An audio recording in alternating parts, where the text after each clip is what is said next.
राधे राधे गुरुदेव। राधे राधे। मेरा क्वेश्चन यही है कि कोई भी गलती अगर कोई बच्चा करता है तो लड़के को कम सजा और लड़की को ज़्यादा सजा क्यों मिलती है?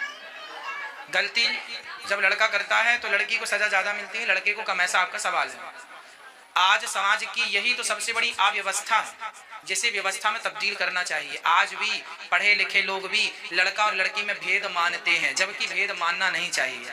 कई बार माँ बाप लड़की का पक्ष कम लेते हैं, बेटे का पक्ष ज्यादा लेते हैं। लेकिन यहाँ मैं एक बात ये भी कहूंगा बेटा कि जो लड़का होता है ना, उस लड़के के प्रति माँ बाप का कम ख्याल होता है, लड़की पे ज्यादा होता है। इसलिए क्योंकि लड़की दोनों कुलों को तारती है। यदि लड़का बिगड़ जाता है ना तो कोई दिक्कत नहीं है सुधार लेने का, या उसका सब कुछ बढ़िया हो जाता है। पर लड़की के जीवन में कुछ भी जरा सी कमी आ गई तो उसका विवाह होने में, शादियां होने बड़ी दिक्कत जाती है। वो तो बात है, पर ये क्यों होता है कि एनी टाइम लड़कियों को हर चीज के लिए रोका जाता है और लड़कों को नहीं? किस चीज के लिए? जैसे मतलब कोई अगर बाहर वो 10 बजे तक रह सकता है तो अलाउ है, पर 7 बजे तक लड़की घर आ जानी चाहिए। हाँ अच्छा ऐसा है।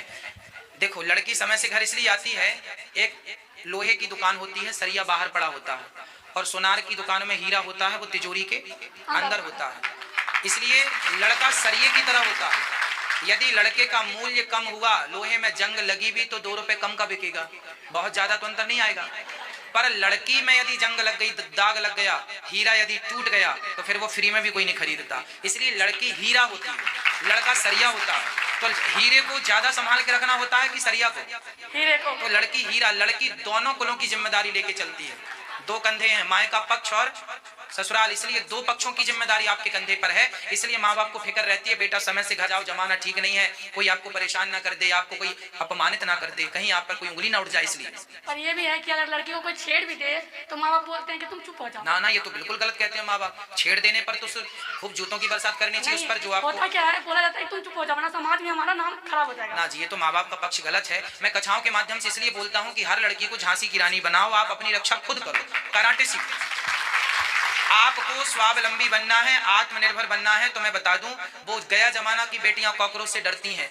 झांसी की रानी बनाओ तब खुल के जी सकती हो अपनी जिंदगी, नहीं तो कोई भी तुम्हें परेशान करता रहेगा। और आज भी इस समाज में भी लोग दबाते हैं इस मैटर को, बेटा चुप हो जाओ, चुप हो जाओ, बात चली जाएगी, लोग क्या कहेंगे। अरे उसको मारना चाहिए जो उल्टी सीधी हरकत कर रहा है, उसको कंप्लेंट करना चाहिए पुलिस में। तो बेटी को चुप कराने से क्या, लेकिन माँ बाप डरते हैं ना, क्योंकि माँ बाप कहाँ कहाँ लड़ने जाएंगे। इसलिए जैसे होता है क्या, जैसे लड़का कुछ भी पहने कोई दिक्कत नहीं, अगर लड़की जीन्स भी पहन ले तो समाज को प्रॉब्लम हो जाता है कि ये क्यों ऐसा। नहीं, जीन्स पहनने में बुराई नहीं है, पर फटा जीन्स पहनने में बुराई है। तो वो लड़का अगर हाफ पैंट पहने तो चलेगा, अगर लड़की पहने तो खराब हो गई। क्यों? आपका नजरिया से तो खराब है ना। नहीं, आपका प्रश्न बहुत उचित है। सुनो बेटा, आपका सवाल बहुत अच्छा है। लड़की भी अपने मन मुताबिक कपड़े पहन सकती है, अधिकार है, बिल्कुल पहनना चाहिए। परंतु देखो, एक मर्यादा, यदि मैं अपनी मर्यादा में हूं तो मेरी इज्जत बढ़ेगी कि कम होगी? बढ़ेगी।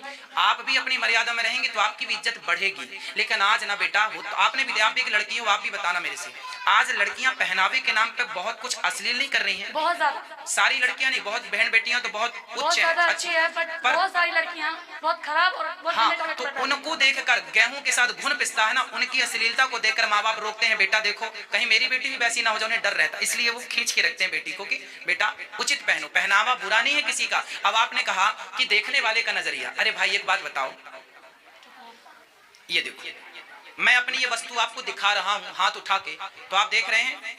अब मैं दिखाऊं और आपसे कहूं आप ना देखो, कैसे होगा? आप अपना शरीर दिखा रहे हैं और सामने वाले से उम्मीद रख रहे हैं तुम ना देखो, कैसे होगा? आप दिखाओगे तो जमाना तो देखने बैठे ही है, तो आप ही मत दिखाओ, ये हमारी जिम्मेदारी। मैं भी देखो कपड़े पहन के बैठता हूँ कथा में, मैं तो साधु बन के भी, मैं तो कपड़े उतार के केवल कमर के नीचे ढक के लंगोटी पहन के भी मैं बैठ सकता हूँ, लेकिन मैं मर्यादा में हूँ ना, क्योंकि हमें समाज में रहना है, सबके साथ रहना, माता बहन बेटी सबके साथ, तो हम मर्यादा में रहेंगे तो ज्यादा अच्छा होगा। थैंक यू महाराज, राधे राधे। प्रणाम महाराज जी, हमारा एक छोटा सा प्रश्न है।